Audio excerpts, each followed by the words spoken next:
Welcome back to the podcast. I'm Claire Auden, I'm Adriana Bucci. And I'm Telsha Edinburgh. and today we are talking about the post-separation abuse and the smear campaign. Fun Mhm. time. What is Yeah. the smear campaign? What is it? What is it? What is it? So what is the smear campaign? Mm, mm, mm, mm. Well, I want to say this. I'll start it off right here. Um, I'm going to say what it really, I'm going to give the definition of it. And actually, what it is when the narcissist basically gets out in front to control the narrative of the character and caliber of the individual that is being discarded with a lot of colorful, negative, spirited language to their families, to their flying monkeys, to anyone that will actually listen, and they usually speak very negatively and poorly of the person that they're discarding. This is what is called, I guess, by definition, the smear campaign. But really, what it is a confession campaign because the narcissist Mm, is actually confessing everything that they say that the individual did to them is what they actually did to the individual. So we call it a smear campaign, but it's actually a confession campaign. They're actually confessing what they actually did to the survivor. absolutely. And I mean, it's that saying, right? Once they lose control over you, they want to control how others see you. And no one behaves as badly as a narcissist does towards their partner in the lead up to a discard. So just like Mhm. you said, they're just getting out there and getting ahead. 100%. And the goal of a smear campaign is basically to get supply. And that can look not like the typical supply that you would think.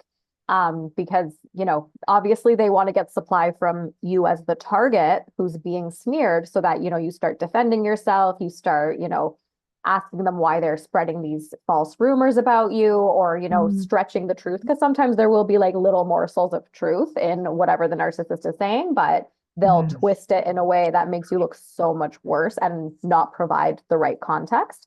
And, Yeah. they would get supply from you in that way. And they're also getting supply from whoever will listen about the smear campaign. So whoever's joining in, whoever they're recruiting to be their flying monkeys during the smear campaign, they're getting supply from those people too. And it's Mhm. important to also understand that the people who are participating in the smear campaign, let's face it, we're out of high school. It's probably Yeah. been several years, if not decades, for the Mm. majority of us that are dealing Yeah. with smear campaigns. And so you have to understand that the people who are participating, grown ass adults who are participating in this high school nonsense, they're not your people. And Yeah. they were probably never worth having in your life to begin with. And what sucks about it is that when you're going through a smear campaign, you start to realize who's been fake all along. And it's like a really crappy way to find that out. But Yeah. silver lining, if we want to call it that, at least you know the truth, Yeah. Mhm. The narcissist starts the smear campaign and it takes out the trash.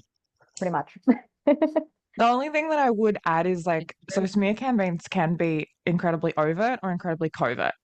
So they can run around saying you're crazy, like that you cheated on them, that you were the abuser, and things like that. Or they can come out and be really subtle and they can act like, I'm just worried about her. You know, I know she has mental health issues. Can you check on her? Can you just make sure she's okay?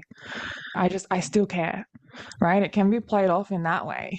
And I find like a lot of the time these kind of really manipulative abusers, the kind of narcissists that run that really subtle campaign where they're subtly turning people against you and subtly making you look incompetent or unhinged or whatever it is, they can be really good at coming in and actually love bombing your friends and family and love bombing people to bring them in order to isolate you from them, particularly if you've got these friendships or family relationships that are a little bit more peripheral and they're not super close to you, or it could be in a work setting.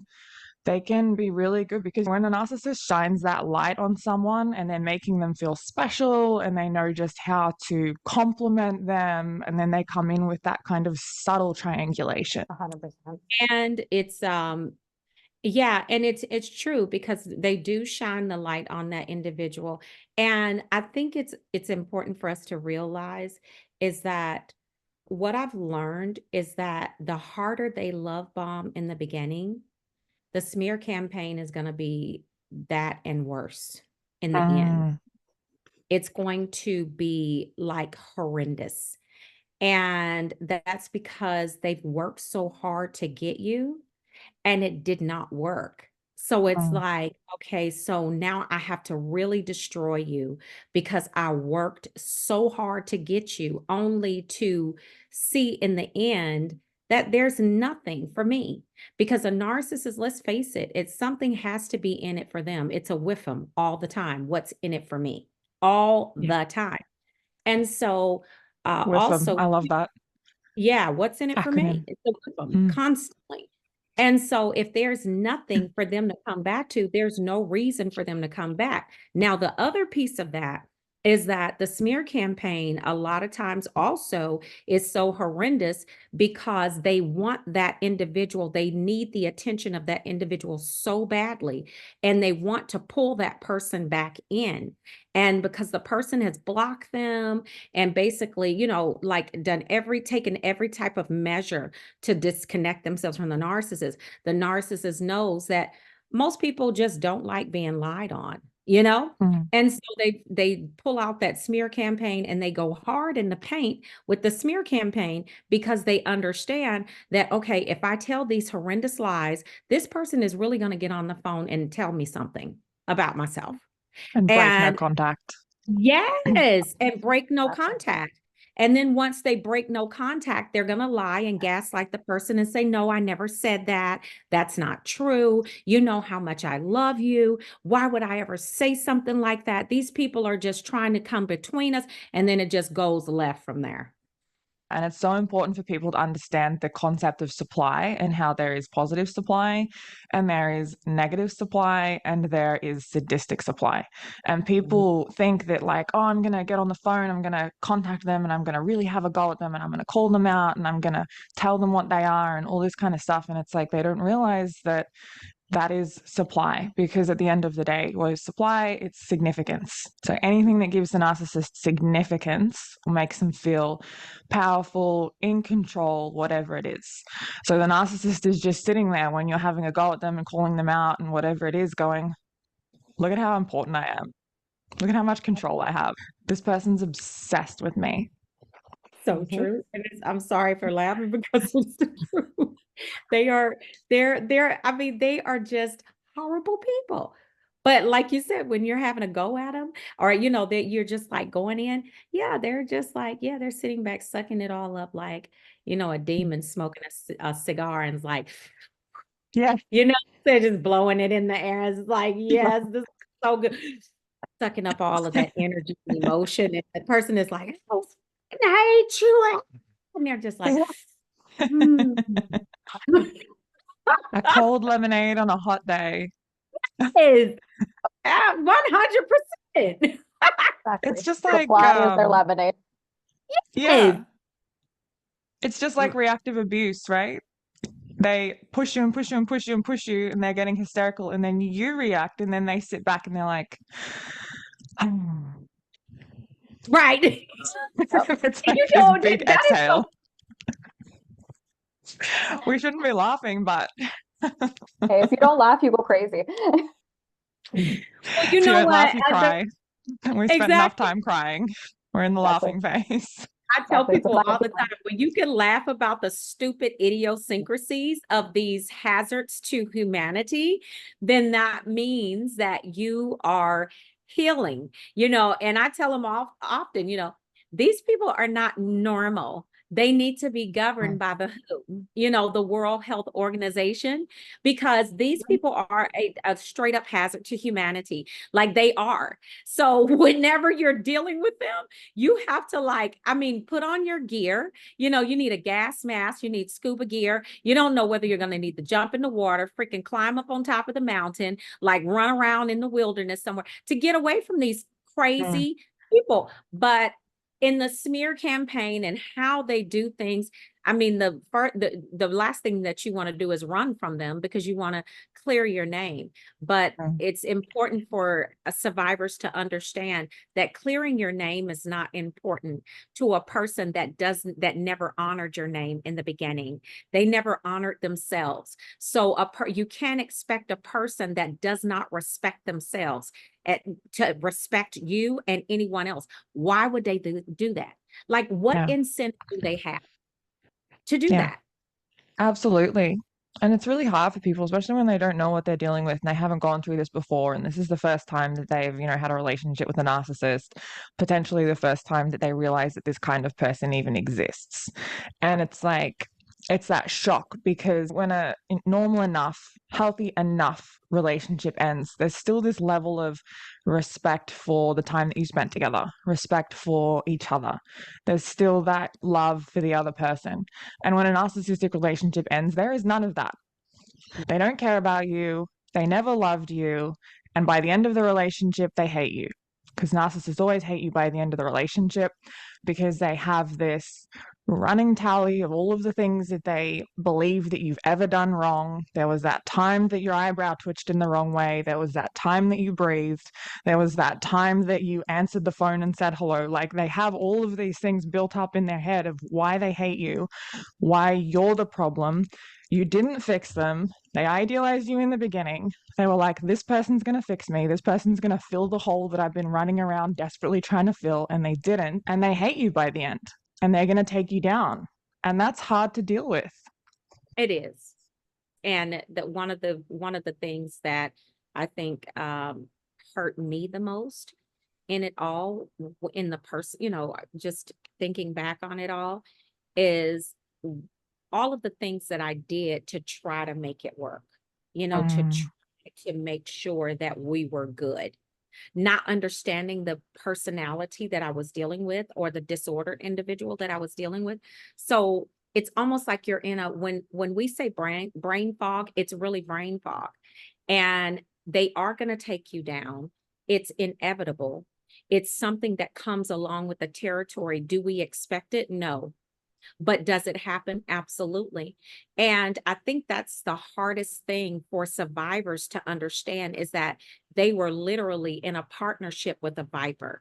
You yeah. understand what I'm saying? One that never, ever had their back, that never liked them, that was in secret competition with you and wanted to just really destroy you from the gate. Once they figure out and realize that they can't actually steal your personality and Mm, who you are, they're like, okay, you're the enemy.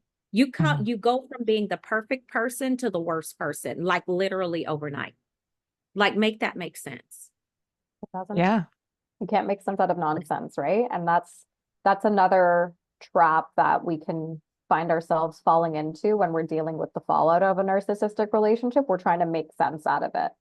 But once you recognize that like it was all nonsense the entire time, that was never supposed to make sense. And it doesn't make sense because they confuse you on purpose because confused people are easier to control. So Yeah. when they go from, you're the most amazing person in the world to all of a sudden they hate you and they are smearing your name to whoever will listen, they have you under their control because that's so confusing. So you're more likely to act on that confusion and, Yes.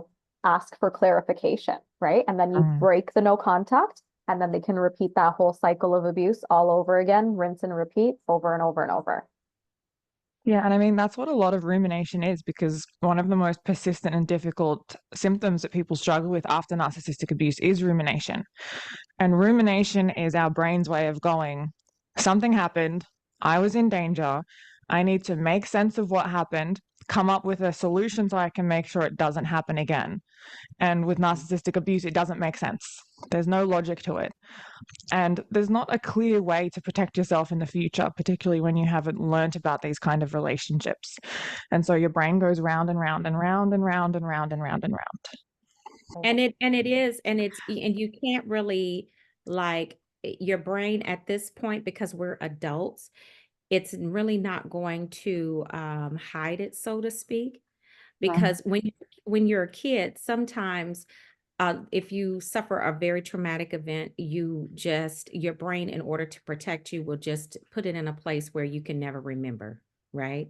You just don't remember it. You know something happened, you don't know what, and then until something starts to surface to bring that back up out of the deep subconscious memory, then it probably won't ever surface. You will probably just have the residue of it, but just not remember exactly what happened. Whereas in a Mm, situation like this, we don't have we're already fully, we're full adults now.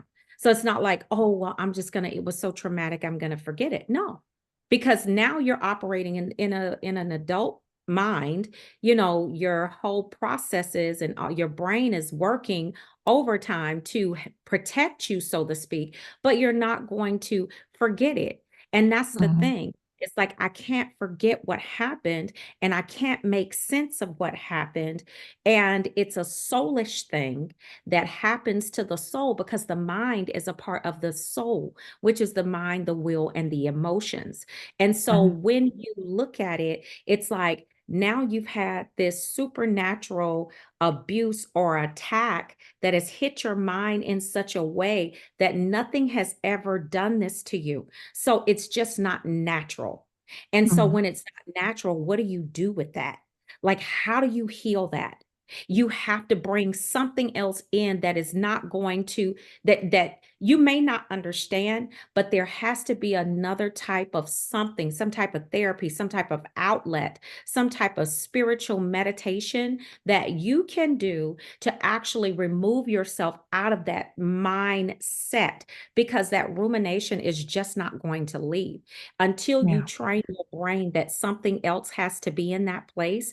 That thing is going to stay there, because mhm, it already is ingrained in that, the thought processes and part of the trauma that you're still trying to make sense out of.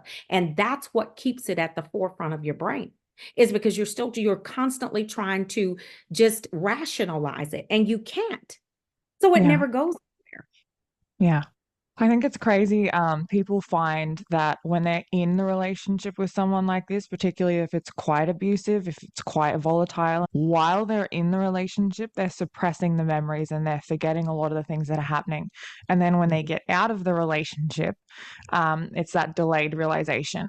And then in the months to years after the relationship, like you said, Telsha, those things come back up and they start like, oh my God, this happened and I forgot about it while I was in the relationship, and this happened, and that can happen for years.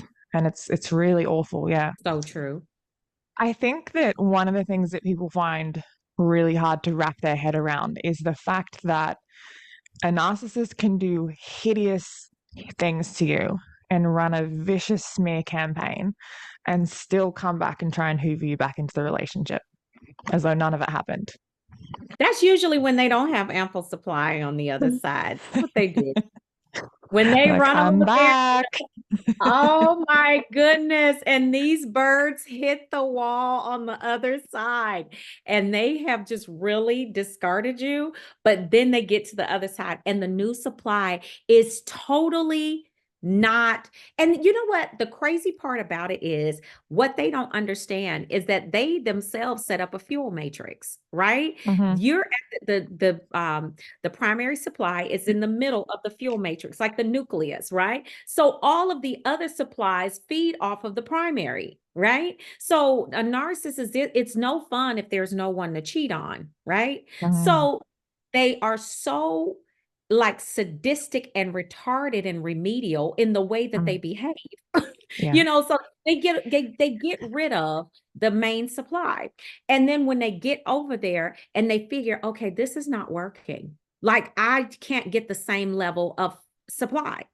Mm. So that what they do is they want to go backtrack, and this is, I've seen it so many times and I've heard it so many times. They just come back like nothing ever happened. And I Like, spend so much time convincing my clients that their narcissist is coming back. They're like, no, Yes. they're not going to come back. They feel too much shame for what they did, is what I hear a lot of the time. And I'm like, they do have a lot of internal shame. They don't feel shame for what they did to you, though, because they feel justified in what they did to you. They feel like that was just retaliation for the time that you applied lip gloss in the other room and they didn't like the shade of it. Like, and that's the worst thing that you've ever done. And they feel 100% justified, and they have rationalized everything away. They have blame shifted, they have deflected, and they have this like, I was right, I didn't do anything wrong. And so I can come back to this person. Exactly. And it's so important to remember that narcissists don't do shame like normal people. So Yeah. normal people, when we feel shame, that triggers us to reflect on the thing that we did that made us feel shame, right? Yeah. And then it's like, when you reflect on it, you think to yourself, oh, that was like a really not okay thing for me to do. Or, Yeah. that was embarrassing, or I made an idiot out of myself, or, I caused this person harm, and that's obviously not great. So thank you, shame. I will not do this thing again. Whereas a narcissist, they get the shame rage cycle, right? So they Yeah. are filled with shame, but they will not use that shame to self-reflect like a normal person. So instead they get pissed off, they get angry, they justify their bullshit that they did to you, and then they feel also justified in hoovering right back as if nothing ever happened. And like they, like it's almost like they have no shame, but it's like, no, they're just not the wiring on how to do shame properly is just not there. Yeah. And they they have also, fires. yeah. And they also take you replying to their text, or you answering their call, or you letting them back into the relationship as confirmation that what they did wasn't that bad. Exactly. Well, she took me back, so obviously the time that I, threw her through a wall wasn't that bad. So it wasn't actually abuse because she took me back. So my slate has been cleared and I'm fine. Let's talk about post-separation abuse. It's a well-known fact that when you're in an abusive relationship, the most dangerous time is when you leave, when they lose control over you. Well, with the dangerous, or when you are leaving, you have to make this is really sad. And this can be triggering because people have literally lost their lives trying to leave Yeah. these individuals. So yeah, it is. It's the most dangerous. And I tell my clients to make a reasonable assessment of the level of anger that you've seen this person escalate to. And based upon that is going to basically determine your exit strategy. Mm. Some people, you're just not able to pick up your things in their faces and start loading up your car or your truck or whatever and saying that I'm going to leave. And a lot of times, I think it's important for survivors to understand is that narcissists see supply like an individual that is going down. I love to use this analogy. An individual that's going down scuba diving or deep sea diving, right, in the ocean, and they're connected to a hose on the boat, right? And a narcissist sees it like this.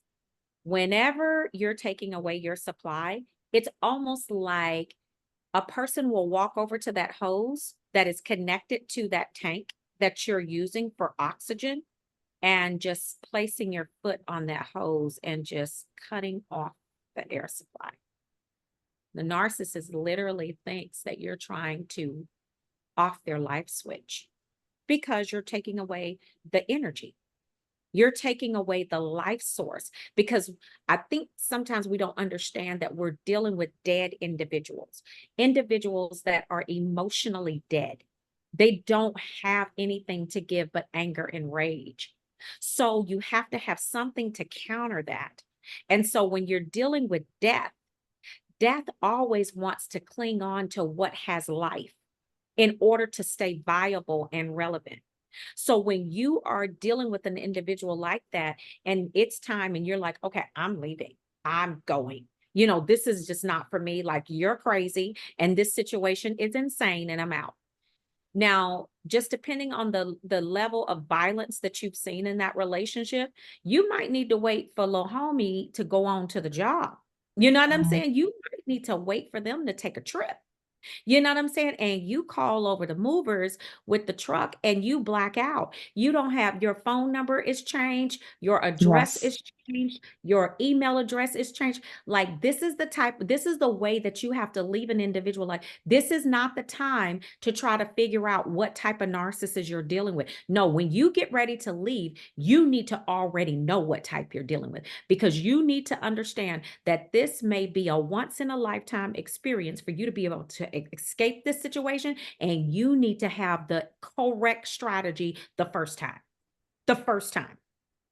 I So, find that a lot of I huh? find that a lot of people don't know how much danger they're in because they've been Right. in the relationship for so long and it's been so bad and they just don't know how bad it is. Like I find myself talking to clients and they're, talking about whatever it is and I'm like, "No, I'm worried he's gonna kill you." And they're like, "Really?" And I'm like, "From everything you're telling me, I'm worried he's gonna kill you." They're like, "I can't leave because, of the dog," or "I can't leave because, we've got a lease on this house and because people are in the fog and they don't know how much danger they're in." And I'm like, "No, no, like this person is a psychopath and I'm worried he's going to kill you." Like people don't know how much danger they're actually in. I know in my situation, because I had to take out a protection order a few years ago after a long-term relationship ended, and I didn't know how much danger I was in, and I didn't think that he would ever do the things that he did. And the Hmm. post-separation abuse was terrible. Like he stalked me online for months. He tried to shame me online for months. He ran this massive smear campaign. He told everyone all kinds of crazy things. He tried to humiliate me online. I started dating someone else. He found that guy and started harassing him. He started posting stuff on my page. He started threatening my family. He, at one point, before we'd actually separated our stuff, like allowed me to believe that he would hurt my animals. Like I found myself on the phone, like crying and like begging him to take it out on me instead of hurting the animals. And it was like no one in my world, including me, would have thought that he would do this. And I think that people don't realize what certain acts mean because there had been physical violence in that relationship. And it's like, we don't think that it's going to be that bad. Like we rationalize it. Like he lost his temper. Like he regretted it. He was so remorseful. Um, but it's like, no, if someone will do that, they are absolutely capable of doing this. Yeah, And I think that, it's so important for anyone listening to this to understand how much danger they're actually potentially in. 1000%. Yeah. Yeah. Yeah. It's really, because I mean, just hearing you say that, it's like, why do I have to convince you that? And it just speaks to the um the emotional mindset that we're in. Your emotions have your logical thinking so cloudy and Mm, so irrational that you just can't think logically, because your logical mind has enough sense to know this one right here is crazy. Like this is something that needs attention from someone that is a medical professional, and I don't have that ability. They can't even give me what I need because they can't give themselves what they need. yeah. So your emotions, and this is why we have to learn how to master the emotions and the soul realm. Because when you learn how to master the soul, which is the mind, the will, and the emotions, meaning the emotions are first, you have to understand that unbridled emotions are going to take you into a space where and I often say this to my people, emotions will take you where logic cannot reach you. That You is so see, good. because when you go into that emotional space, they are ruling the thoughts and they are ruling what you're saying. How many times have we said things that we did not mean because we were so emotional? You understand what I'm saying? But narcissists love to keep you in that space because you don't get to think with your logical mind. The wisdom never comes into play. You're just Yeah. thinking about how can I get to the place where we just stop arguing? No, how about get to the place where you stop arguing and you make sense out of what doesn't make sense and get out? How about Yes. that?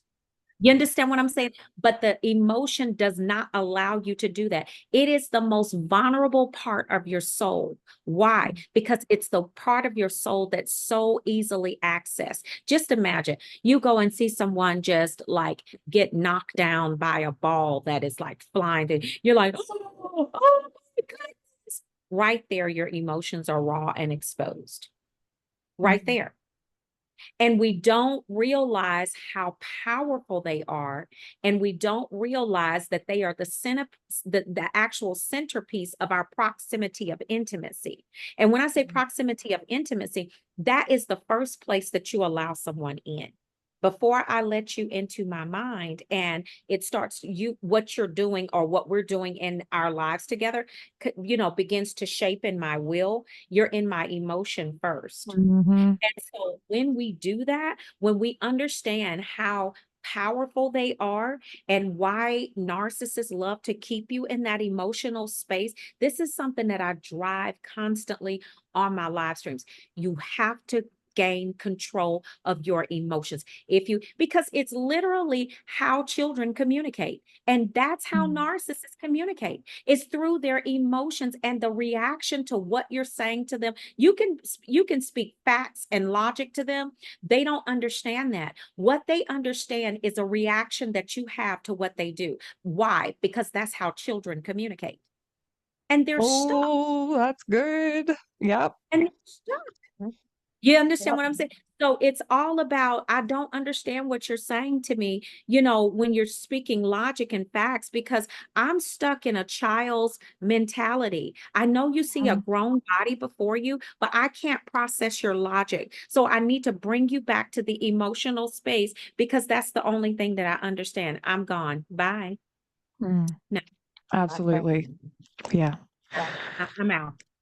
Let's Yeah. talk about the way that narcissists, particularly in divorce, will financially abuse their partner, drag out divorce proceedings for as long as humanly possible in order to try and maintain some level of control, use the children to try to control or keep access to their partner, and generally abuse them through that process. Divorcing a narcissist is one of the hardest things that you'll ever do.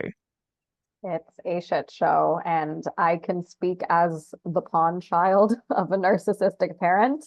Because, yeah, my mother, like, the only reason I exist is like for revenge against my father, like literally.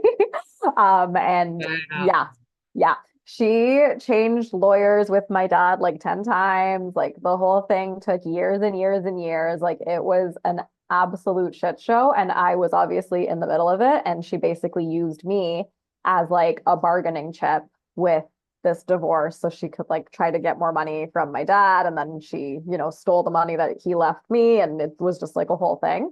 um so yeah, 100%, like divorcing a narcissist is an absolute shitstorm, and children are low hanging fruit for narcissists. I know that sounds terrible to say, but like they're very easy to manipulate, and like what Telsha was saying, that they manipulate you with your emotions, and could not agree more, because like the biggest thing of the work I do with my clients is like processing your emotions so that you can use the logic and become the human bullshit detector.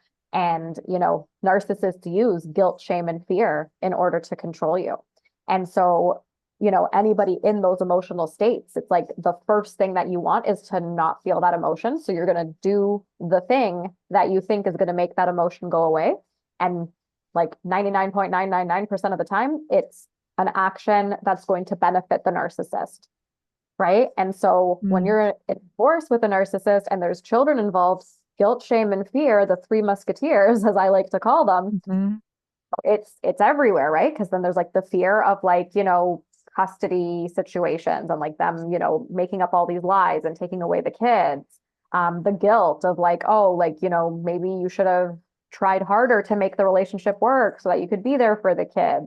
The shame of like, having to go through a divorce to begin with, right? Like there's just so many factors of it. And then just amplify that by whatever vulnerabilities the narcissist is using against you during the divorce.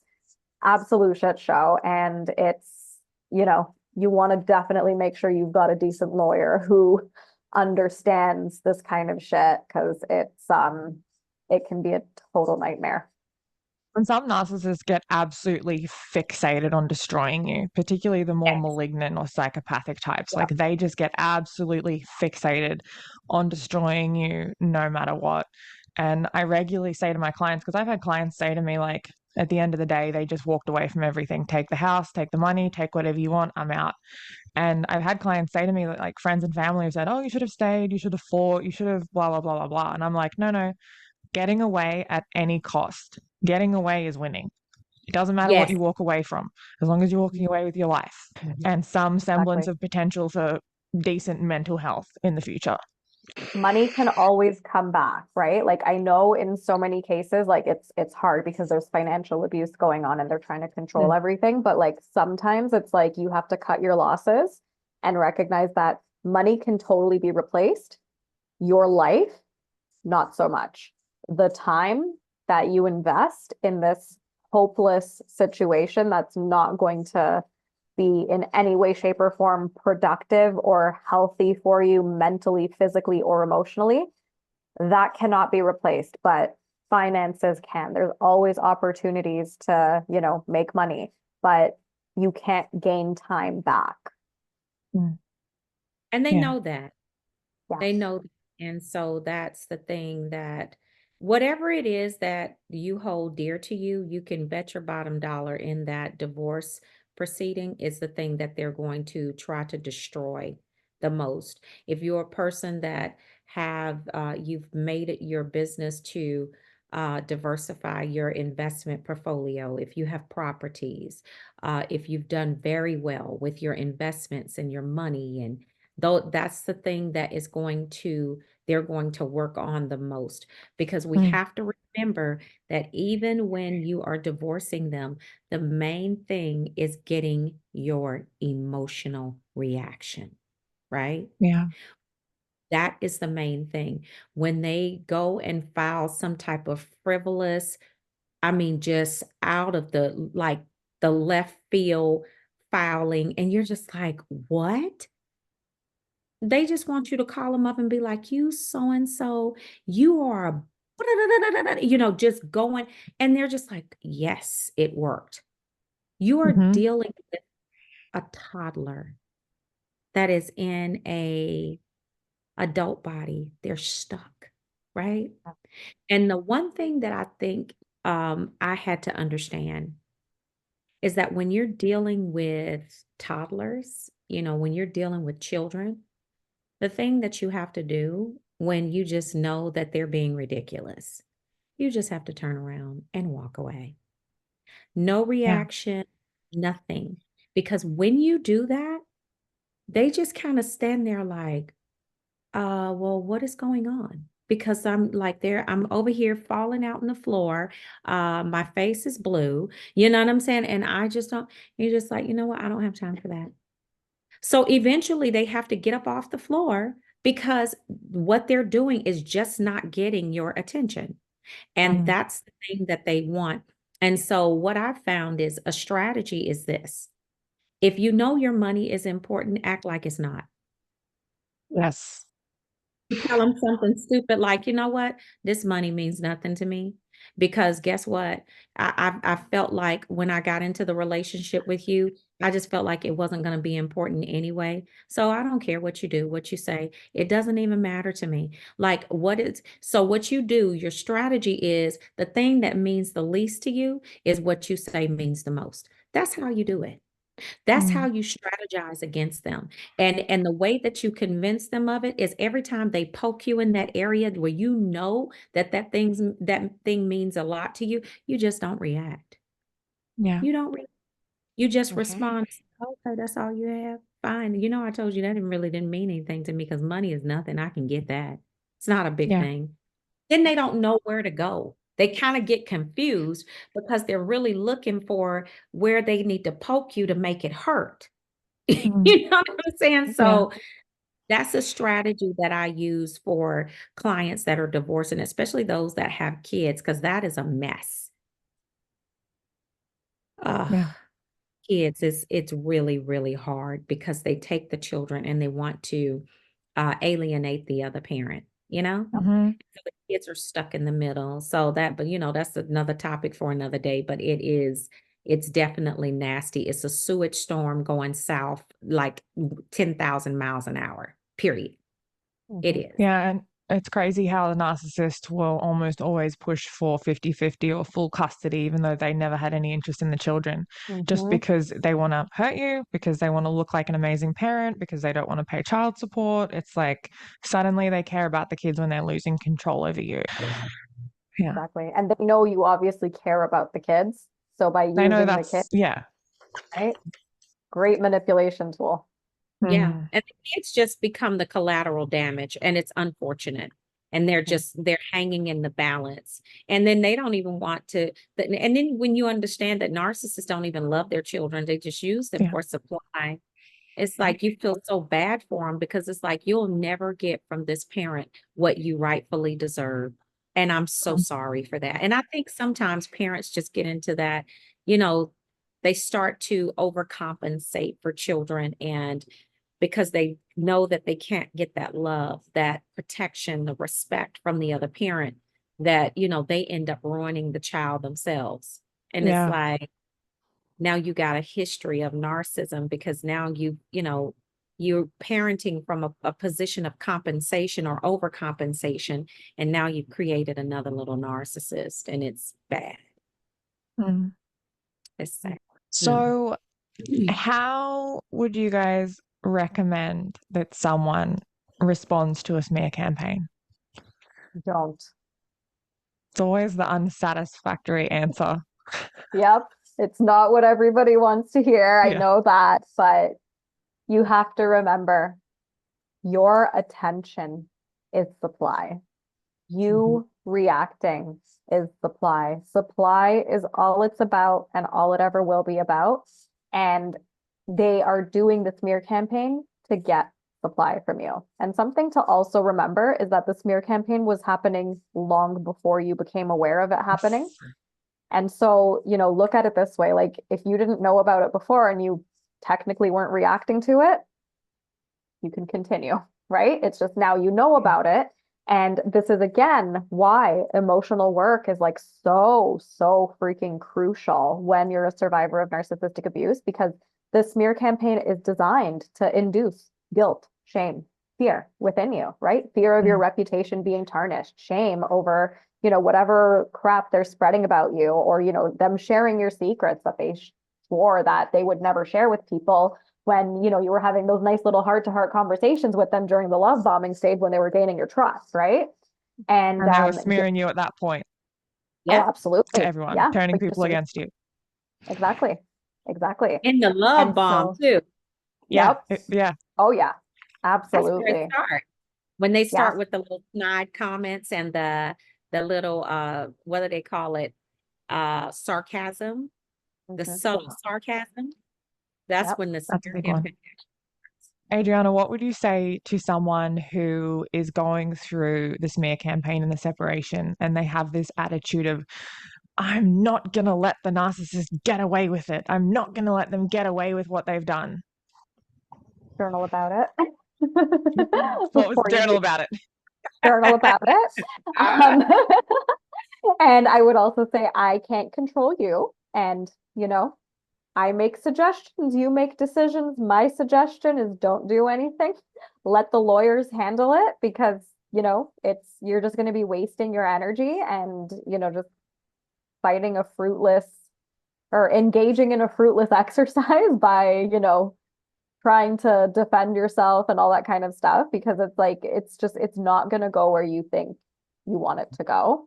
And I mean, at the end of the day, take the advice or leave it. You will see for yourself what's going to happen. And, I don't mean that in like a malicious or bad way, but it's like if you are hell bent on, you know, making them understand and making them suffer and whatever, there's nothing that anyone can do about it. It's one of those things where you're probably going to have to learn it on your own, but once you've learned it on your own, then you can proceed accordingly and not give that supply to the narcissist.